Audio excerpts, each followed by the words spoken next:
So welcome to another unboxing video from theplayersaid.com. My name's Alexander, and today we're taking a look at a new game called They Were Soldiers. Now this was I believe, this was an independently kind of published game. It was done through Kickstarter, and it's a two-player game, Battle of Yadrang Valley, LZ X-Ray. You know this from the book that has the same name, and the film that was done a few years ago. So, two-player game, I believe it's Hex Encounters. This is quite a big and quite a heavy box, and you'll kind of see why here. We flip it over, you've got, I believe it's dual-sided maps, I think it's dual-sided maps. But it has a bunch of little plastic miniatures with Axis and Allies style kind of markers underneath to mark how many you've got in them.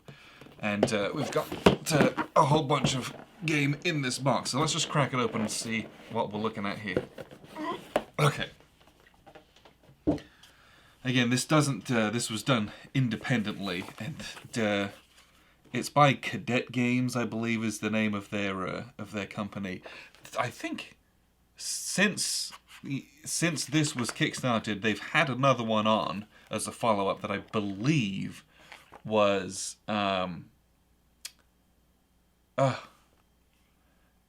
it was Urban. I can't believe I'm whiffing on the name. I should be very ashamed of myself. Hue City, I believe. I think that's what the next one covers, but it's a kind of a sequel to this. So we got the rules here. Rules have a fairly large font size and a well space with a ton of diagrams in it. So I'm hoping it's actually fairly simple enough to play around with and to learn. But that's pretty nice. And then we've got here Dark Toe and Hill 875. So I don't know if this has separate rules for this iteration. Looks like it kind of does. Sequence of play, game setup. Yeah, so it looks like there's slightly different iterations of that going on there. Alright.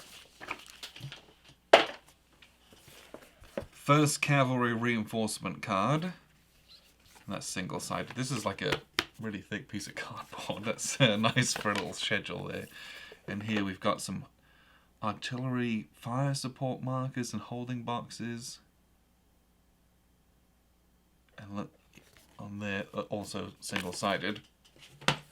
So we've got our fire combat. Infantry attacking enemy in cover bunker. 2 close quarters combat.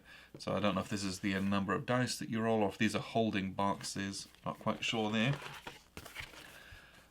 Oh, these are the holding boxes. I knew there was holding boxes. Okay, these are for your hidden units, because obviously you're going to have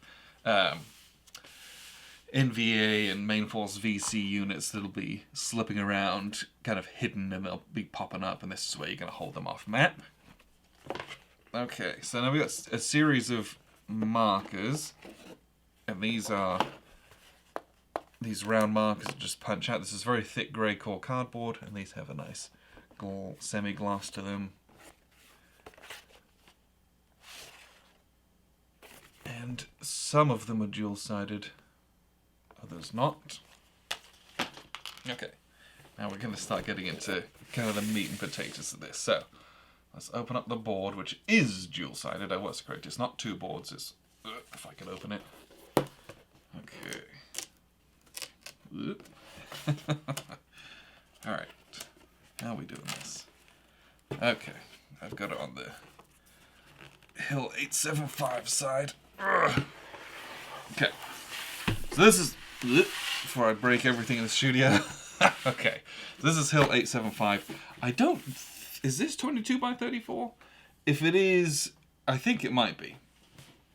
If it's not, it's very close. So these are actually fairly large hexes. These are 1-inch hexes at least. And you can see you've got the contour lines of the hills going on. And some tracks up here also.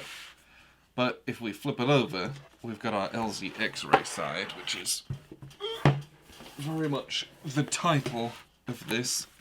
Here we go. So you're going to be choppering in guys into LZ X-Ray, trying to take out what they thought was a small VC force, but it turns out there was like 3 battalions of NVA or something silly like that, and they were massively outnumbered. So you're bringing guys onto the board, setting up perimeter, trying to go out and find and eliminate the enemy in that way. So here's what you're looking for in this game. This is why a lot of people kind of bought into this. Is you've got these, very much, if you've played any version of Axis and Allies, you've seen these. It's these little discs that have a raised ridged edge around them, so that they kind of interlock when they stack, and they don't slip as much as if they were just plain round counters. So we've got white ones, grey ones, green ones, and brown ones. Oh, and I got some dark green ones. Then we have a ton of dice. These are little small... Gosh, are those 8mm dice? Maybe 6. Those might be 6mm dice. So you get a bunch of those, because I believe, again, this isn't, this is clearly a bucket of dice style game. You're going to be chucking a bunch of dice on those. But these are the little miniatures or little figurines that this game comes with that are going to be your combat units. And there's a whole bunch of stuff in here. So we've got these kind of tan or orange plastic NVA units, and they have a hex base. They've got some with square bases on them, and I think that's it for them. Do they have just infantry? Potentially. But then we've got US forces that have a round base on them. And these are, all things considered, pretty nice. This is something of a... It's not a mega soft plastic. This reminds me of some of the old Revel or Airfix little 172 figurines that you used to get. But the cool stuff is that we've got artillery units. We've got close air support units. We have Hueys. What else we got? I swear there's more. They got a mortar team. Maybe that was it. More Cass. But, these are just... They're kind of just extra and a little bit bougie. But it's fun to play with these to set up on a board for a game that's going to be moving pieces, chucking a bunch of dice, rather than some of the more intense numerical calculations that you'll get in really hardcore games. This is a game that's designed to be enjoyable, be fun, and not take you, 5 days to play it. So we've got a bunch of action cards. These are obviously your airborne action cards, and I believe that these ones are for the reverse side, for Hill 875. So that's those ones there. Then we've got our NVA cards, which have this red background with a yellow star on them.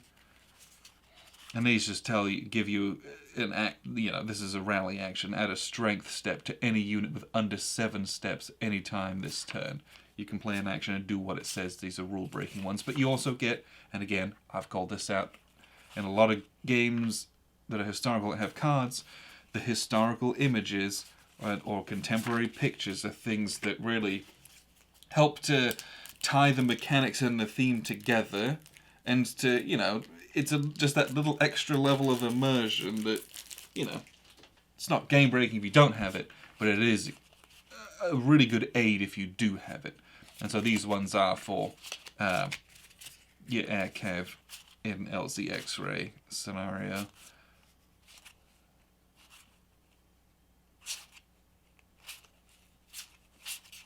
But yeah, again, this was basically an independently created game, and so take that for what it is. I'm very interested to play this. I've met a couple people that have, and they said that they had an enjoyable time with it, thought it was fun, and so I'm very interested to see what this is like, because this is one of the most famous battles I think it is, one of the most famous battles in Vietnam, or at least one of the most famous engagements. And so being able to play games about this, I've played Silver Bayonet, love that game. This is such an interesting combat situation that it is always something that's interesting to kind of play with, to try and simulate or to see what you could have done differently. and the forces are so asymmetric, and seeing those things kind of come into friction with each other, always an interesting thing to play around with. So this is They Were Soldiers, and you can, I believe, so this was done on Kickstarter, but you can go onto their website, which I believe is like cadetgames.com, something like that. This is available, and they do have the sequel for Hue City. I'm pretty sure it's Hue City. And I don't know if it's, I think it's during the Easter offensive. Is that correct? Maybe. So, if you're interested, there's more stuff that's coming out for this as well, this system. So, appreciate you guys tuning in. I've been Alexander from theplayersaid.com.